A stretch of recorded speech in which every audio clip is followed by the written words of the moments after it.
감사하신 주님, 지난 2000년 동안 하나님께서는 예수 그리스도가 죽음을 이기셨다는 소식을 저희를 향해서 선포해 오셨습니다. 오늘 이 순간에도 이 땅에 살고 있는 70억 인류를 향해서 하나님께서는 수많은 방법으로 예수 그리스도만이 죄를 이기고 죽음을 이기신 유일한 분이라는 것을 선포하고 계십니다. 오늘 주님의 부활을 기념하는 예배를, 감사하는 예배를 드리면서 사도 바울께서 사형수의 신분으로 로마 감옥에 계시면서 자신이 예수님의 부활에 이르려 한다는 그의 고백을 함께 묵상하려고 합니다. 오직 주를 위해서 자신의 삶을 송두리째 헌신했던 그분이 주님의 부활에 이르려 한다는 고백이 어떤 의미인지, 어떻게 그 고백이 실제로 우리의 삶 속에서 일어날 수 있는지 주의 성령께서 이 시간 저희들에게 깨우침을 주시옵소서. 그리고 그 깨우친 말씀을 따라 살게 해 주시옵소서. 예수님의 이름으로 기도하옵나이다. 아멘. 지금부터 108년 전인 1907년 12월 7일에 미국의 뉴욕타임즈 일면에 이런 글이 실렸습니다. 앞으로 인류가 하늘을 나는 물체를 타고 비행하는 데는 수백 명의 과학자가 모여서 100만 년 이상 연구해야 가능할 것이다. 지금 우리가 생각하면 웃기는 소리를 다 하고 있다 이렇게 느끼시겠지만은 1907년 그 해에 사람들의 생각이 바로 이랬다는 것입니다. 여러분, 비행기가 어떻게 하늘을 나나 잘 알지도 못하면서 의심답을 안 해보셨습니까?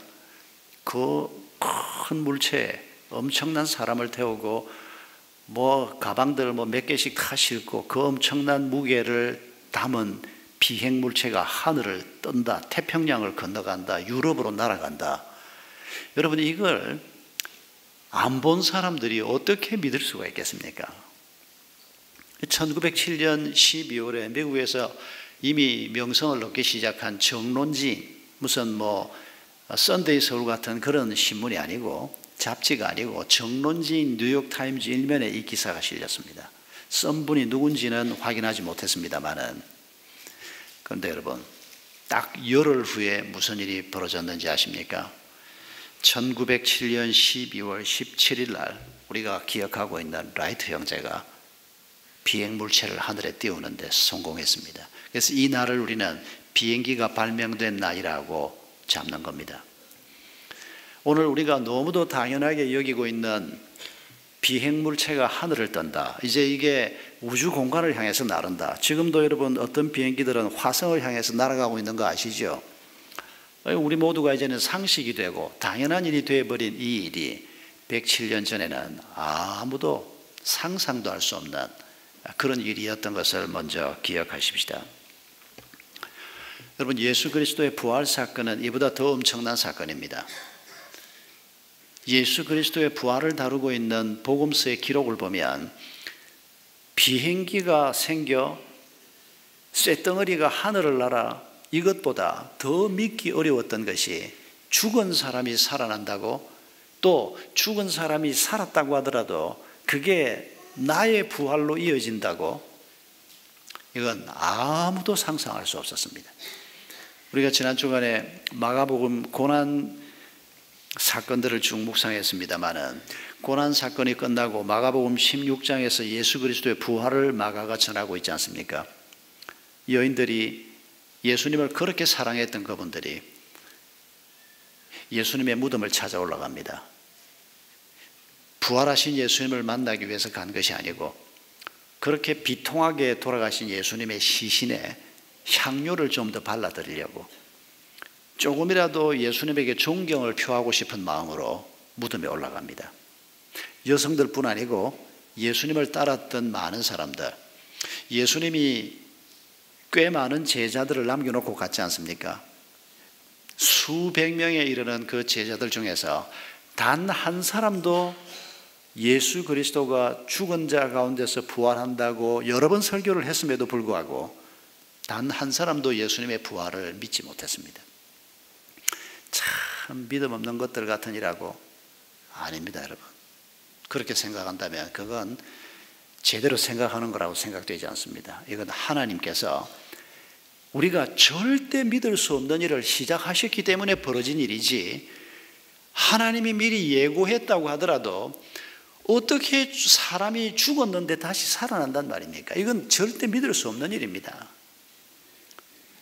여러분, 그렇게 엄청난 일을 주님께서 행하신 것입니다.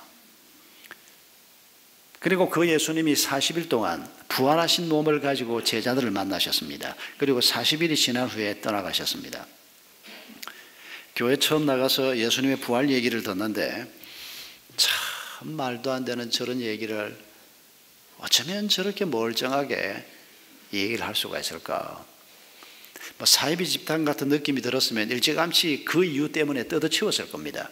그런데 앞만 봐도 사이비 집단이 아닌데 시골 동네에서 목사님이 누군지 장로님이 누군지 다 알지 않습니까?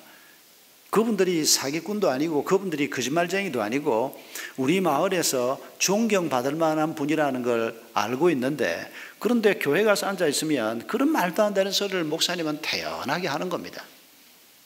참 얼마나 혼란했는지 모릅니다. 그분들에 대한 신뢰가 조금이라도 무너졌으면 저는 뒤도 안 돌아보고 교회 떠났을 겁니다. 그런데 고민하면서도 교회를 계속 다녔습니다. 왜 이래 말도 안 되는 소리를 할까? 여러분, 부활 사건뿐이겠습니까? 하나님이 말씀으로 천지를 창조하셨다는 창세기 1장 사건부터 시작해서 모든 것이 연결되어 있습니다. 아니, 하나님이 존재하신다는 사실부터 모든 것이 한 덩어리입니다. 우리가 하나님이 존재한다는 것을 믿을 수 있으면 사실은 나머지 것은 다 풀리게 되어 있습니다. 천지를 지으신 하나님이 살아계시다는 것을 믿는다면 그까지 죽은 사람이 살아나는 게 뭐가 문제며, 물 위를 걷는 게 뭐가 문제며, 물이 포도주가 되는 게 뭐가 문제겠습니까? 이게 다 한 덩어리의 사건들입니다. 믿음이 없어서 그걸 못 믿는단 말이냐? 저는 그렇게 생각되지 않습니다. 이건 하나님 책임입니다. 하나님이 잘 못하셨다는 뜻이 아니라 도저히 우리가 믿을 수 없는 일을 하나님께서 우리에게, 너무도 엄청난 일을 하나님께서 우리에게 말씀하셨기 때문에 우리가 그걸 믿지 못하고 우왕좌왕하고 혼란에 빠지는 것은 지극히 당연한 일이다. 저는 늘 그렇게 생각하고 있습니다. 제 자신이 그런 과정을 겪었기 때문만이 아닙니다. 또 그런 과정 없이 믿음을 가진 사람들이 문제가 있다, 더더군다나 그런 얘기는 아닙니다. 얼마나 엄청난 얘기인가, 그걸 우리가 오늘 다시 한번 기억하자는 것입니다. 어제 목초일을 하는데 우리 교사 목자로 헌신한 한 분이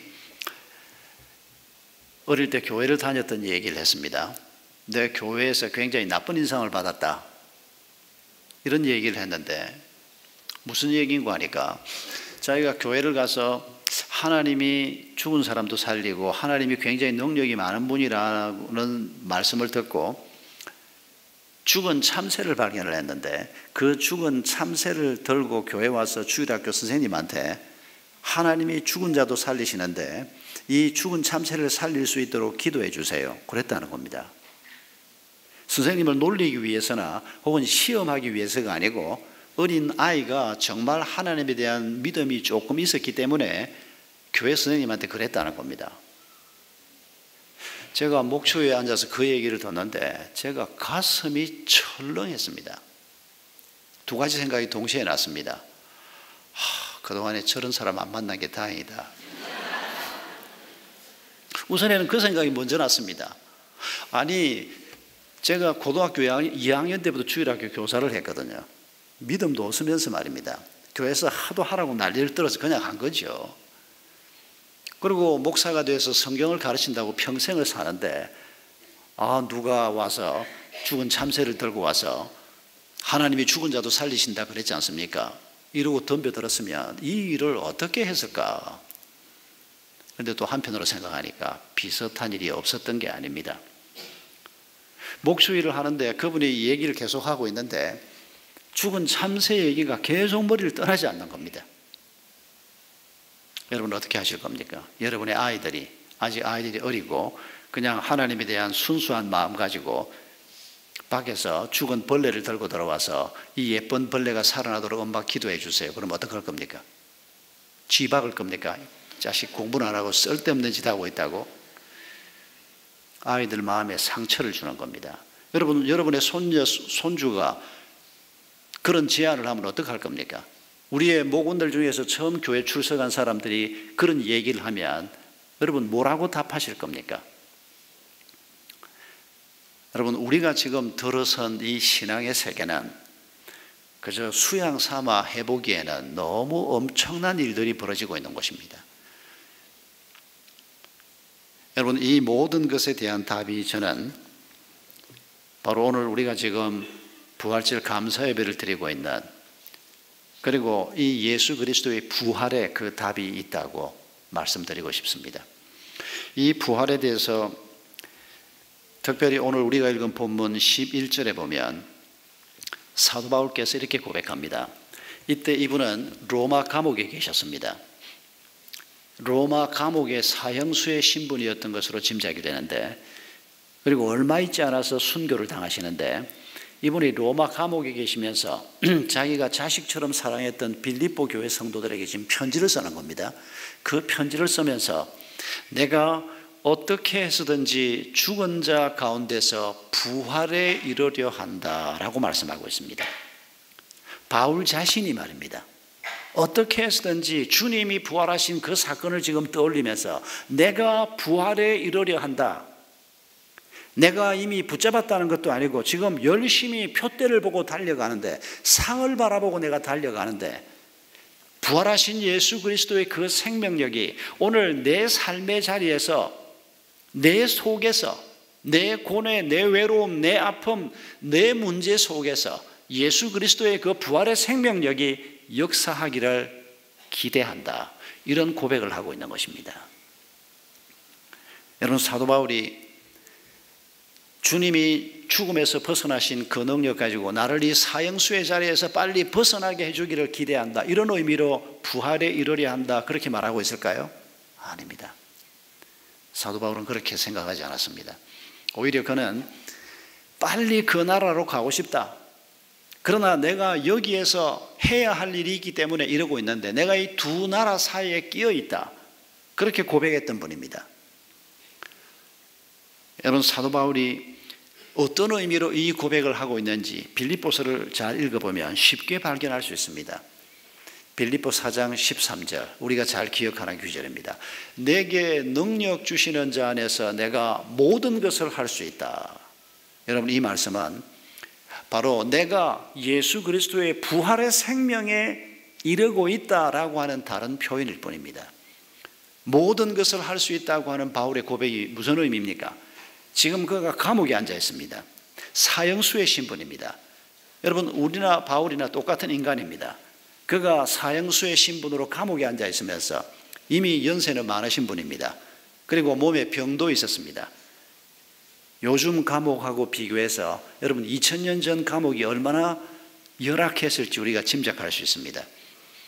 그 감옥에 앉아서 지금 죽음의 두려움을 눈앞에 두고 있고 아직도 회심하지 못한 자기의 사랑하는 가족들은 마음에 가시처럼 걸려 있고 그가 한 생을 살아오면서 열심히 헌신했지만은 그의 마음속에 여러 가지 회한이 남아있고 후회스러운 일도 많이 있고 아픔도 많이 있고 여러분 그런 상황에서 죽음을 눈앞에 두고 있는 이 바울이 하나님 앞에 구하고 있는 것은 예수님이 죽음을 이기셨는데 나도 이 환경을 이기는 자가 되게 해 주옵소서. 이 환경 속에서 내가 느끼고 있는 두려움과 내가 느끼고 있는 이 복잡한 감정들을 주님의 기쁨으로 바꾸어내는 주님이 주시는 평안으로 바꾸어내는 이거 할 수 있도록 주님 도와주십시오.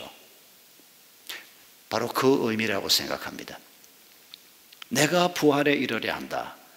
그리고 4장에 와서 편지의 뒷부분에 와서 내게 능력 주시는 그분 안에서 내가 모든 것을 할 수 있다. 죽음도 나를 이길 수 없고 이 환경도 나를 이길 수 없고 사형수라고 하는 신분이 나를 위축시킬 수 없고 하나님이 인도하시는 길을 걸어가겠다. 그게 지금 사도 바울이 말씀하고 있는 것입니다. 여러분, 우리 또한 주님이 우리를 영원한 그 나라로 부를 때까지 우리가 계속해서 사모하고 구해야 할 것이 바로 이겁니다. 예수 그리스도께서 부활하셨다고 하는 사실을 믿는 것, 그것만이 아니고 그걸 믿는 것 속에는 뭐가 포함되어야 되는 거 아닐까? 예수님이 죽음을 이기신 그 능력이 믿음을 가지고 있는 내 삶 속에서도 일어나야 하는 것, 그것까지 우리가 기대하는 삶, 그게 부활에 이르는 삶입니다. 여러분, 우리가 이런 삶을 살기 위해서 무엇보다도 먼저 기억해야 할 것은 참수형을 당하면서까지 부활하신 예수 그리스도를 증거하고 부활하신 예수 그리스도를 가슴에 품고 예수 그리스도의 부활의 생명을 자기 삶에 적용되게 하기 위해서 실험하고 있는 바울 같은 초대교회 제자들뿐 아니고 지난 2000년 동안 수많은 사람들이 자기의 인생과 자기의 모든 것을 예수 그리스도에게 걸었던 이 사람들을 우리가 떠올려 보면 크게 도움이 될 것입니다. 아까 우리 규태 형제가 독일에서 박사학위를 받고 영어 독일어를 한국말처럼 잘하는 사람을 보면서 저런 유식한 사람이 초등학교도 나오지 못한 정아무개 씨를 재림예수라고 믿고 저러는 거 보면 뭐 그것도 일리가 있으니까 그러지 않겠나. 여러분, 사실 정인의 힘은 굉장히 무섭습니다. 그런 사람이 옆에 있으면 누구라도 그렇게 생각할 겁니다. 저렇게 똑똑한 사람이, 저런 사람이 그렇게 믿어. 여러분, 우리 하나님도 이런 방법을 쓰십니다. 우리 하나님도 40일 동안 부활하신 예수님을 두셨습니다. 그런데 40일 후에 가셔버렸습니다. 저는 교회 나가면서 부활을 믿기 어려워서, 아니 하나님께서 예수님을 40일만 좀 두시지 않고 지금까지 좀 두셨으면 내가 얼마나 부활을 믿기가 쉽습니까? 나도 쉽게 믿을 수 있을 것 같은데, 이런 생각을 얼마나 자주 했는지 모릅니다. 그런데 하나님은 그런 방법이 아니고 또 다른 예수를 우리 곁에 두는 방법으로 예수 그리스도의 부활을 증거하게 하셨습니다. 1세기에는 베드로, 바울 이런 분들이 계셨고 2세기에는 그들의 제자들이 계셨고 그 다음 때에는 또 다른 그리스도인들이 있었고, 그리고 이 조선 땅이라고 하는 땅에서 세상이 어떻게 돌아가는지도 모르고 살고 있던 우리를 위해서 1866년에 우리 주님께서는 27살의 젊은 영국인 선교사를 보내셨습니다.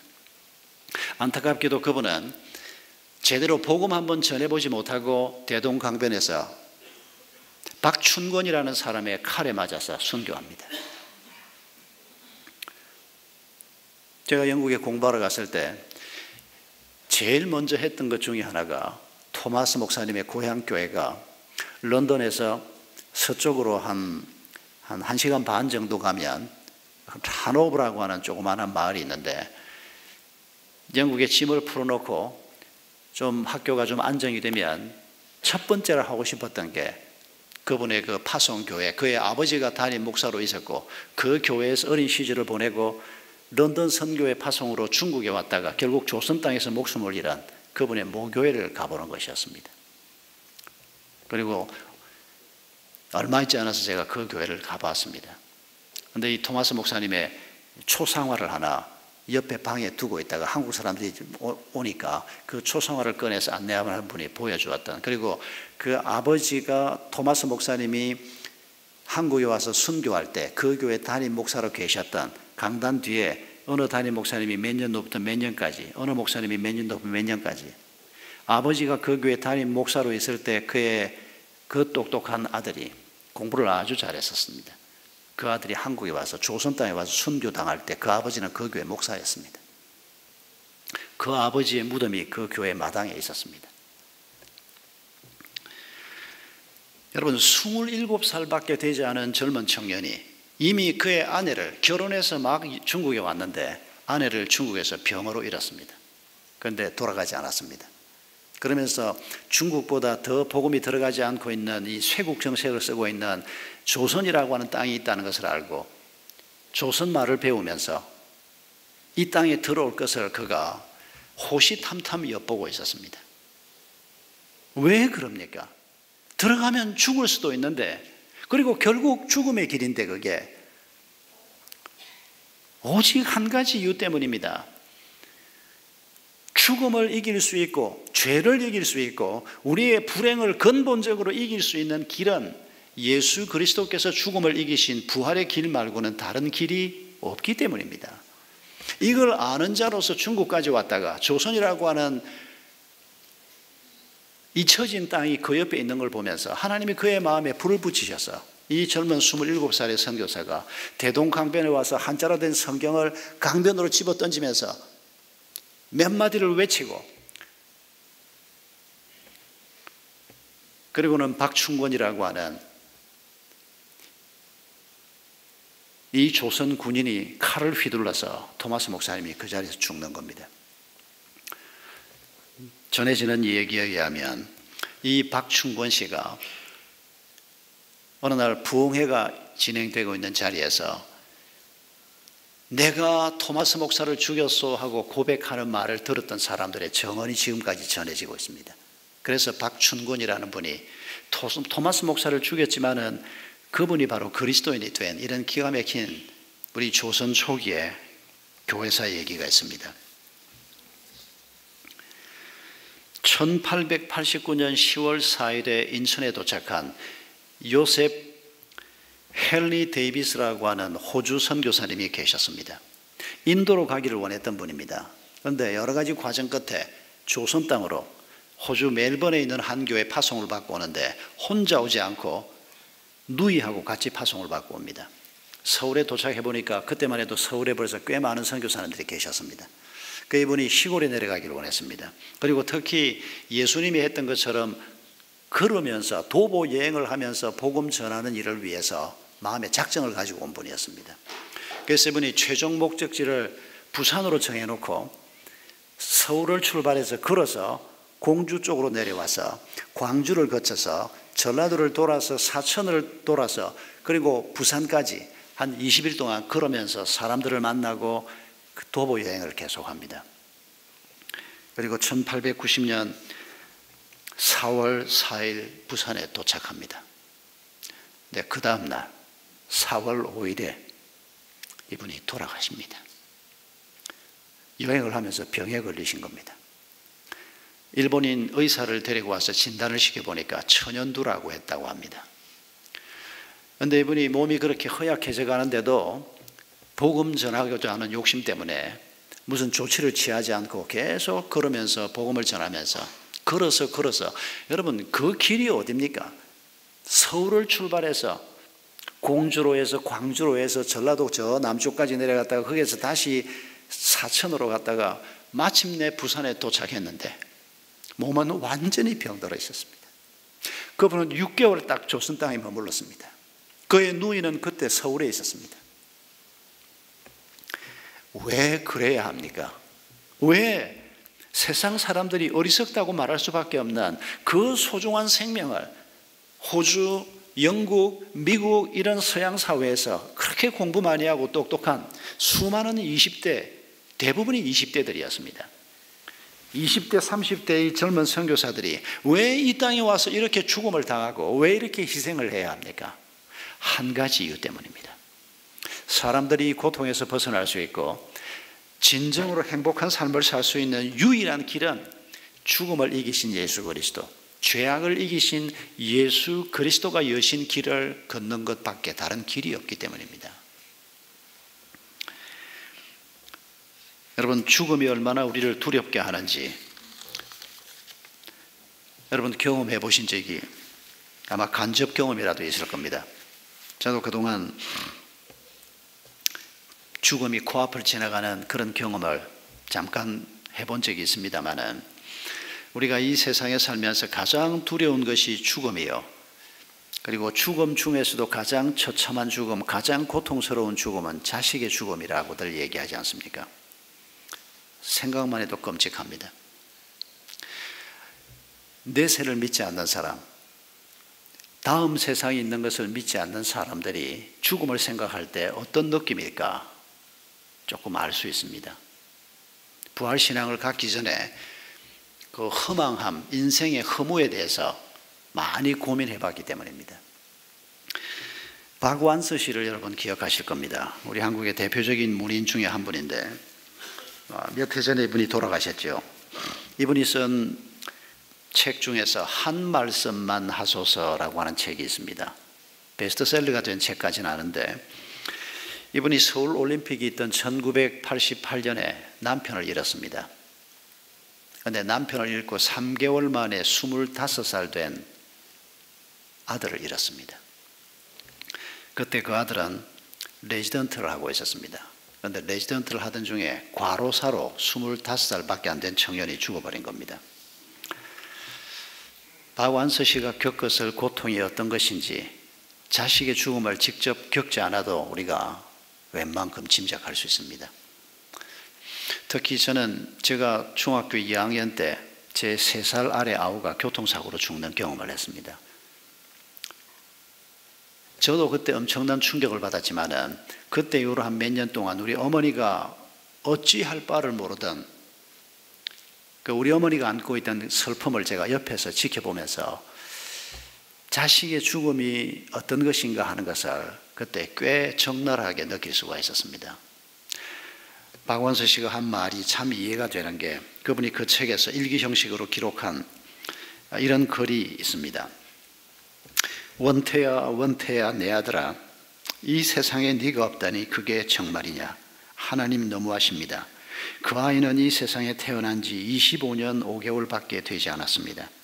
병 한 번 치른 적이 없고 청동기처럼 단단한 다리를 가지고 있었고 아주 준수했고 할 일이 앞으로 많은 젊은 의사였습니다. 그 아이를 데려가시다니요. 책 제목이 한 말씀만 하옵소서라고 하는 그 책 제목이 바로 하나님을 향한 제목인 걸 알 수 있습니다. 그는 하나님이 이해가 되지 않고 그 슬픔이 너무도 커서 하나님이 한 말씀만 해주어도 이런 이유로 내가 네 아들을 데리고 간다, 그래도 납득이 될 것 같았는데 그 답을 찾을 수가 없었습니다. 계속 몸부림을 쳤습니다.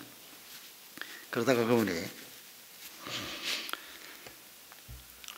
그 지긋지긋한 고통에서 벗어나는데, 서울에서 88 올림픽 때문에 하도 난리를 떨고 있으니까 사람들이 그러고 있는 꼴이 보기 싫어서 부산 살고 있는 딸 집으로 내려갔습니다. 그런데 딸 집에 도착해서 아파트 창문을 열고 바깥을 내다보니까 수영만이었습니다. 거기는 또 88 올림픽 요트 경기를 한다고 난리였습니다. 이분이 이렇게 써놨습니다. 오나 가나 그놈의 88 올림픽. 서울집도 그 들뜬 야단 법석이 싫었는데 여기까지 이 야단이라니. 내 아들이 죽었는데도 기차는 달리고 내 아들이 없는데도 계절이 바뀌고 88 올림픽이 열린다는 것을 도저히 참아 볼 수가 없다. 내가 만약 독재자라면 88 올림픽을 폐지하고 아무도 웃지도 못하게 할 텐데, 이런 고통을 그가 토로해 놓고 있습니다. 이분이 이 고통에서 벗어나는 길이 바로 하나님을 새롭게 만나는 것이었습니다.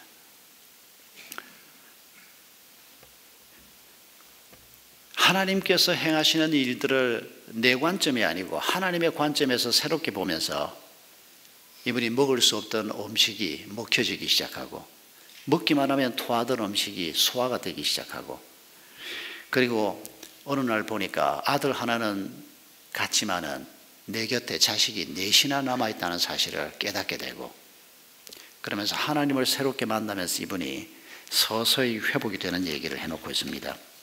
여러분, 우리가 이 세상에서 지금 당면하고 있는 문제가 어떤 문제든지, 또 앞으로 우리가 죽는 날까지 얼마나 많은 문제들을 경험하겠습니까?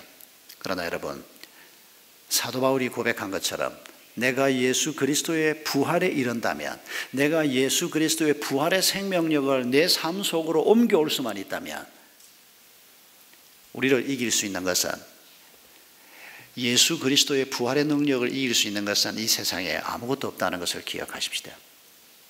우리가 참 부족하고 시원찮지만은 우리 하나님께서 얼마나 놀랍게 변화시켜 주시는가.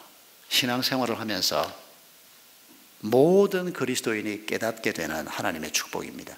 이걸 깨닫지 못한다면 그는 그리스도인이 아닙니다. 저는 마음이 좀 답답할 때 따로 제가 모아둔 글을 꺼내서 읽는 습관이 있습니다. 그런 글들을 읽으면 마음에 새로움이 늘 찾아오기 때문입니다. 그러다가 읽어도 더 이상 감동이 없으면 그 얘기는 제 리스트에서 빼버립니다. 근데 아직도 감동이 있어서 한 10년 동안 자주 빼내서 읽곤 하는 얘기가 하나 있습니다.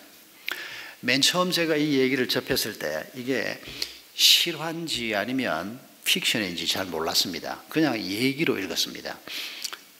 그런데 조금씩 지나면서 얘기의 주인공이 누군지, 이름이 누군지 이런 것들을 조금씩 지나면서 알게 됐습니다. 특히 미국의 그 프레드 크레독이라고 하는 상당히 유명한 설교자가, 목사님이 한 분 있습니다. 이분이 내가 오래전부터 알고 있던 이 얘기의 정확한 이름까지 밝혀놓은 걸 보고 얼마나 감사했는지 모릅니다. 이 프레드 크레독 목사님이 가족들과 함께 테네시주 카이트렌버그라고 하는 도시로 휴가를 갔답니다. 그 도시에 있는 조그마한 식당에 들어갔습니다. 가족들하고 밥을 먹으려고 앉았는데 문이 열리면서 어떤 노인네 한 분이 식당으로 들어오시더라는 겁니다. 그래서 이 노인네가 이 가족들을 보고 휴가 오셨습니까? 그렇습니다. 맛있게 드시라고. 하시는 일은 뭡니까?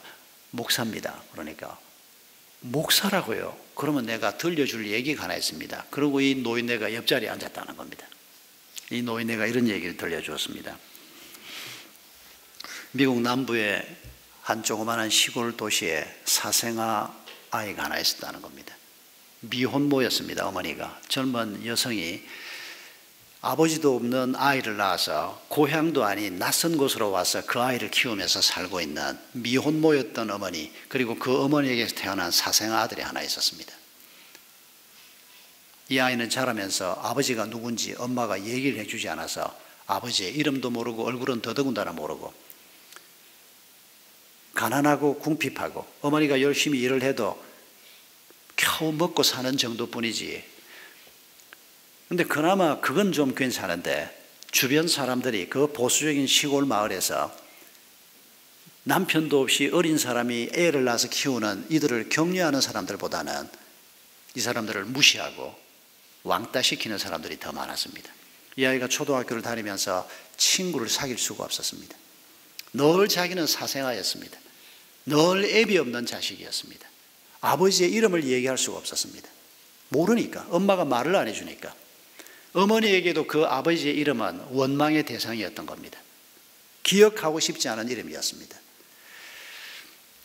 이런 과정을 보내면서 이 어린 소년의 마음속에 가장 혐오스럽고 저주스러운 이름이 아버지라고 하는 단어였습니다.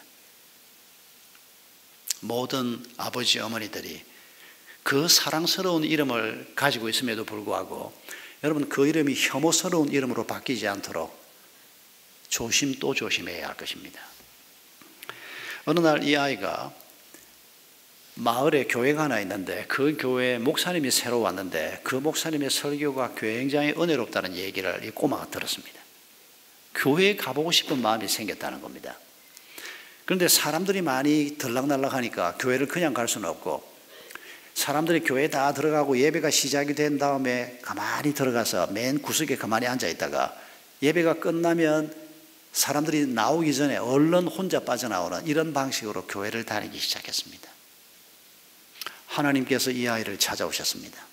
이 아이가 예배를 드리면서 말씀을 들으면서 조금씩 하나님을 알아가기 시작하고 예수 그리스도를 알아가기 시작했습니다. 여러 달이 지났는데 어느 날 이 아이가 예배에 그날도 같은 방식으로 참석을 하고 있었는데 예배에 깊이 빠졌습니다. 예배에 너무 감동이 되고 말씀에 감동이 되고 하나님의 은혜가 너무 감동이 돼서 이 아이가 예배에 집중해서 눈물을 흘리면서 예배를 드리다 보니까 예배가 끝나는 줄 모르게 벌써 끝나버렸습니다. 사람들이 나가고 있는데 이 아이가 움직일 수가 없었습니다.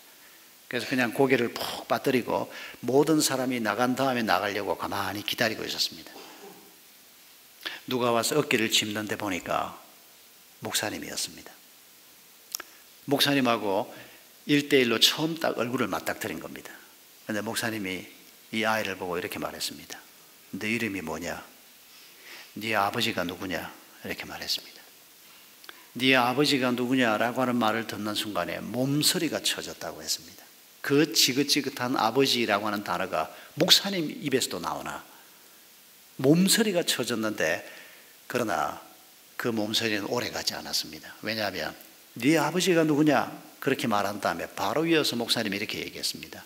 내 눈에 눈물을 보니까 네 아버지가 누군지 알겠다.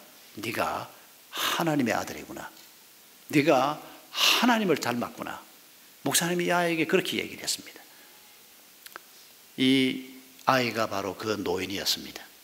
이 식당에서 목사라고 하는, 젊은 목사라고 하는 분이 와서 앉아 있는 걸 보고, 당신이 목사라면 내가 어릴 때 만났던 목사님, 그 목사님이 전해주었던 하나님, 그런 하나님을 당신도 잘 전하시라고 자기 얘기를 해준 겁니다.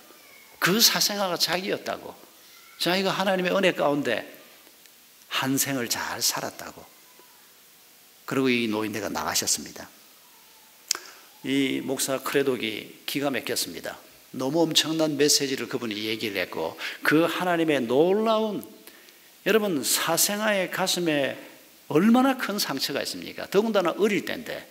그런데 그 상처를 하나님이 치유하시고, 그가 얼마나 존귀한 하나님의 자녀인지, 부모가 물려준 그 아버지가 만들어 놓은 그 죄악의 텀바구니 속에서 세상을 원망하고 자기 생명과 자기의 삶까지도 저주 덩어리로 만들 수 있는 그런 자리에서 하나님을 만나고 하나님이 주신 복음을 만나면서 이 소년이 전혀 다른 삶을 산 겁니다. 이 크레독 목사가 그 얘기에 주인공을 직접 만났으니까 너무 감동이 돼서 얼이 빠져 있다가 이 노인네가 막 나가고 난 다음에 그 식당 종업원한테 물었습니다. 금방 나가신 그 노인네를 아시냐? 잘 안다고. 누구시냐? 테네시 주지사를 2번 지낸 후퍼시라고 그러더라는 겁니다. 그분이 주지사가 아니어도 괜찮습니다. 그분이 주지사였기 때문에 그 입에서 나온 메시지가 더 의미가 있는 것은 아닙니다. 그러나 그가 고백한 것처럼 그 죄로 말미암아 생긴 여러 가지 그 고약한 상황 속에서 무너질 뻔한 한 인생이 그 죄를 이기고 열등감을 이기고 자존감을 회복하고 예수 그리스도의 부활에 이르는 그리스도인의 삶을 살아낸 바로 그 얘기를 그 후퍼시가 처음 만난 목사지만은 자기가 경험한 그 하나님의 은혜가 너무 소중하니까 그 얘기를 이 젊은 목사한테 해주고 자기가 누구라는 걸 밝히지도 않고 그렇게 나가셨던 것입니다. 여러분, 하나님은 사생아라고 누구를 탓하시는 분이 아닙니다. 7 귀신 들렸던 막달라 마리아를 보고 너 같은 게 뭘 하겠냐?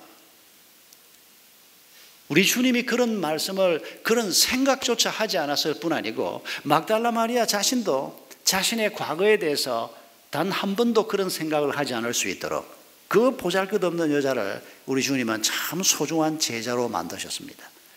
그리고 그 막달라 마리아가 예수님의 부활의 소식을 들고 세상을 향해서 달려가는 첫 메신저였다고 요한복음이 얘기하고 있습니다.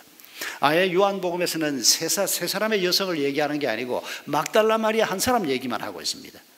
살로메, 예수님의 어머니 마리아, 막달라 마리아 세 분이 그날 안식 후 첫날 주일날 새벽에 예수님 무덤으로 올라간 것이 틀림없습니다. 마가복음에 분명히 세 사람의 이름이 나옵니다. 그런데 요한복음에서는 막달라 마리아 이름만 나옵니다. 막달라 마리아에게 마리아만 부각해서 요한이 예수님의 전기를 기록하고 있습니다. 여러분, 우리가 이전에 어떤 사람이었습니까? 주님은 그거 문제 삼지 않을 것입니다. 그리고 우리가 그 예수 그리스도의 죽음을 이기신, 죄를 이기시는, 모든 것을 넘어서시는 그 부활의 능력을 나를 위해서 주님이 앞서 걸어가신 길이라는 것을 믿는 믿음을 가지고 이 길을 걸어간다면, 여러분, 우리가 이 땅에서 우리 하나님이 주시는 가장 복된 평안과 우리 하나님이 우리를 만드시려고 하는 에베소 2장 10절에 있는 표현 그대로 하나님의 작품인 존재, 그런 사람으로 우리가 우리의 남은 길을 걸어갈 수 있을 것입니다. 여러분, 우리가 하나님 앞에 이 산지를 내게 주소서라고 찬송할 때 우리가 하나님 앞에 구할 목표 지점, 그 산지가 과연 무엇입니까? 예수 그리스도의 부활에 이르는 것입니다. 예수 그리스도의 부활의 능력을 오늘 내가 안고 있는 그 문제 속에서 그 능력을 경험하고 그 능력으로 환경을 이기고 죄를 이기고 죽음을 이기고 죽음이 우리에게 갖다주는 모든 불안과 초조와 염려를 넘어서는 바로 그 자리가, 그 목표 지점이 우리가 하나님 앞에 구할, 갈렙이 이 산지를 내게 주소서라고 부르짖었던 우리의 산지일 것입니다. 여러분, 하나님이 우리를 부르시는 그날까지 우리의 목표를 분명히 하고 우리가 하나님의 도움을 간구하면서 우리의 길을 걸어갈 것을 다시 한번 다짐하는 주의 축복이 있기를 바랍니다. 우리 함께 찬송하겠습니다.